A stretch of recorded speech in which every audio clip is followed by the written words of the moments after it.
Vasudev ક્લાસીસના online platform પર આપનું હાર્દિક સ્વાગત છે।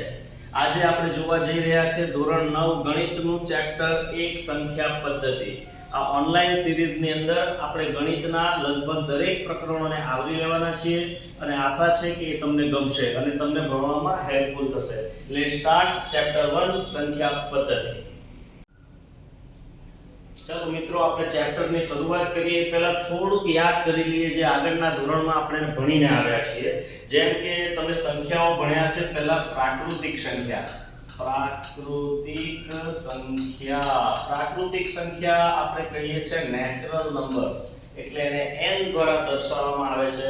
તમને બધાને ખબર હશે પ્રાકૃતિક સંખ્યા 1 થી ચાલુ થાય, 1 2 3 4 અને અલ્પવિરામ કરીને ડોટ ડોટ ડોટ સાહેબ અસંખ્ય સુધી ચાલતી જાય। એટલે મોટો નંબર આપણે મોટો નંબર લઈએ કે 3 4 5 6 3456 એ પણ પ્રાકૃતિક છે અને આપણે 34560 કરીએ એ પણ પ્રાકૃતિક છે। તો પ્રાકૃતિક સંખ્યાઓ આપણે કહી શકીએ કે અસંખ્ય છે।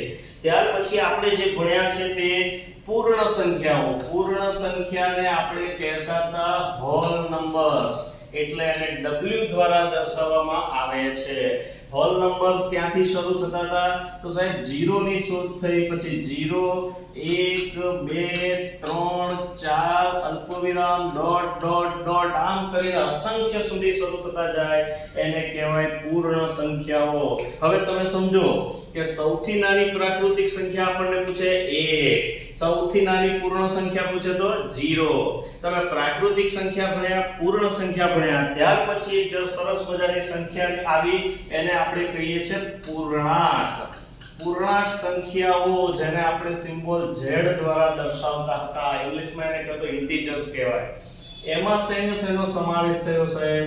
તો એમાં 0 આવ્યો, પછી 1 2 3 4 ડોટ ડોટ ડોટ આમ કરીને સંખ્યા રેખા પર તમે દર્શાવતા હતા તો એ અસંખ્ય સુધી જતી હતી। એ રીતે 0 ની ડાબી બાજુ તમે વધો, -1 -2 -3, પછી આપણે અલ્પવિરામ કરીને આમ ડોટ ડોટ કરીએ, તમને બધું યાદ આવતું હશે। સંખ્યા રેખા પર આમ અસંખ્ય સુધી ધન પૂર્ણાંકો છે, 0 ની ડાબી બાજુ ઋણ પૂર્ણાંકો છે અને 0 જે વચ્ચે છે એ નથી ધન કે નથી ઋણ, એને નથી આપણે પોઝિટિવ કહેતા, નથી એને નેગેટિવ કહેતા।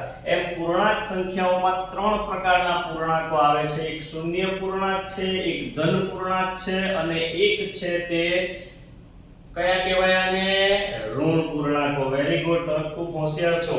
પ્રાકૃતિક સંખ્યા ભણ્યા, પૂર્ણ સંખ્યા ભણ્યા, પૂર્ણાંક ભણ્યા અને હવે આપણે જે આજે વાત કરીએ છીએ સમમેય સંખ્યા। તમે યાદ કરો, સમમેય સંખ્યાને આપણે ધોરણ 8 માં ભણી ગયા છીએ, જેને q દ્વારા દર્શાવવામાં આવે છે।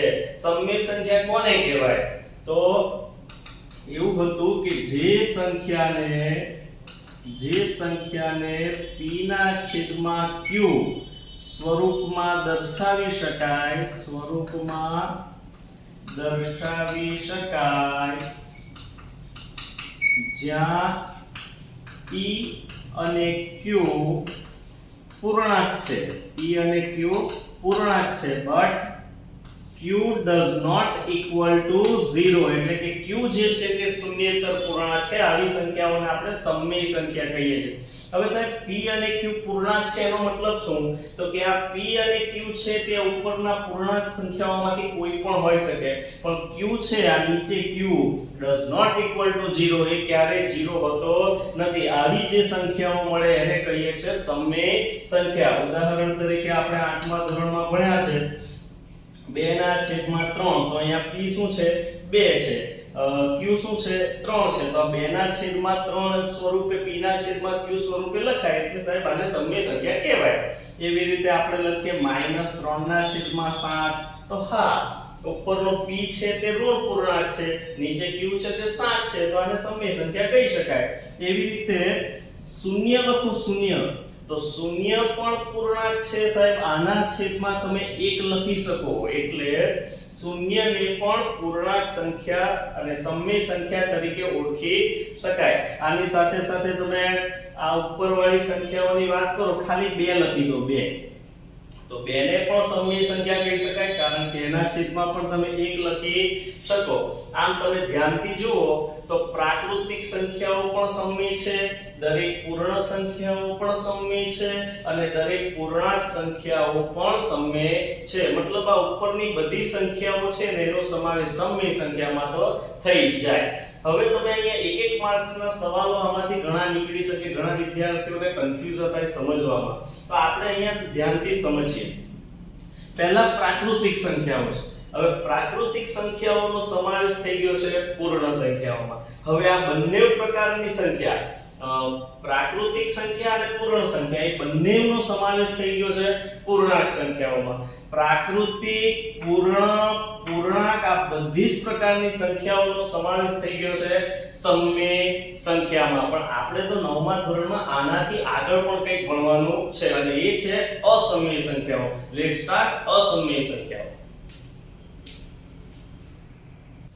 અસમય સંખ્યાઓ જે સંખ્યાઓને p પૂર્ણાંક અને q શૂન્યેતર પૂર્ણાંક હોય તેવા p અને q માટે p ના છેદમાં q સ્વરૂપમાં લખી ન શકાય તેવી સંખ્યાઓને અસમય સંખ્યા કહે છે. આપણે જોયું કે સમય સંખ્યાને આપણે p ના છેદમાં q સ્વરૂપમાં લખતા એમાં p પૂર્ણાંક છે, q પર પૂર્ણાંક છે, પણ q કેવો છે does not equal to 0 એનો મતલબ કે શૂન્યેતર પૂર્ણાંક છે.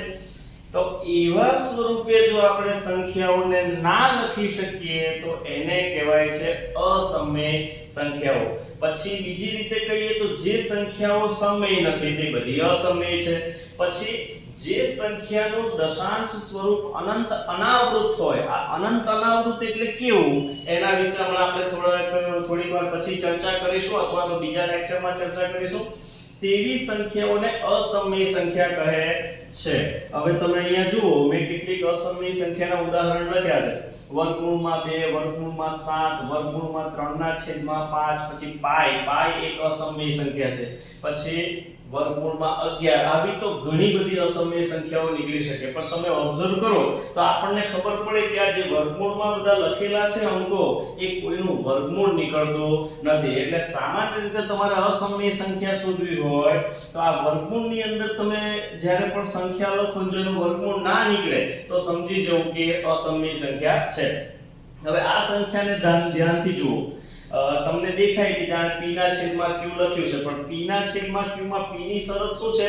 p પૂર્ણાંક હોવો જોઈએ. હવે આપણે આને ઉપર નીચે તો લખી દીધું છે પણ વર્ગમૂળમાં 3 ને તો તમે જોઈ શકો કે ક્યારે પેલા પૂર્ણાંકનો સમાવેશ થતો નથી. પૂર્ણાંકમાં તો આપણે શું જોયું હતું? ધન પૂર્ણાંક આવે, શૂન્ય આવે, ઋણ પૂર્ણાંક આવે. એમાં ક્યાં વર્ગમૂળમાં 3 જેવું કે હતું નહીં. એટલે આપણે કહી શકીએ કે આ કેવી સંખ્યા છે?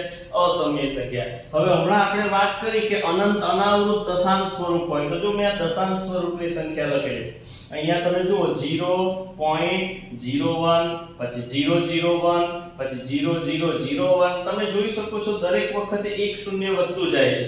એ આવા સ્વરૂપની જે સંખ્યા હોય એને અનંત અનાવૃત કહેવાય. એટલે પાછળ બધું રિપીટ થાય ખરું પણ એકનું એક રિપીટ ન થાય, ક્યાંક ને ક્યાંક જુદું જુદું રિપીટ થતું જાય. નીચેની સંખ્યા જુઓ 0.270027000 આમાં પણ તમે જોઈ શકો કે એક અંક છે, એક 0 છે દર વખતે વધતું જાય છે. એટલે આવી સંખ્યાઓને આપણે કહીશું કેવી સંખ્યાઓ?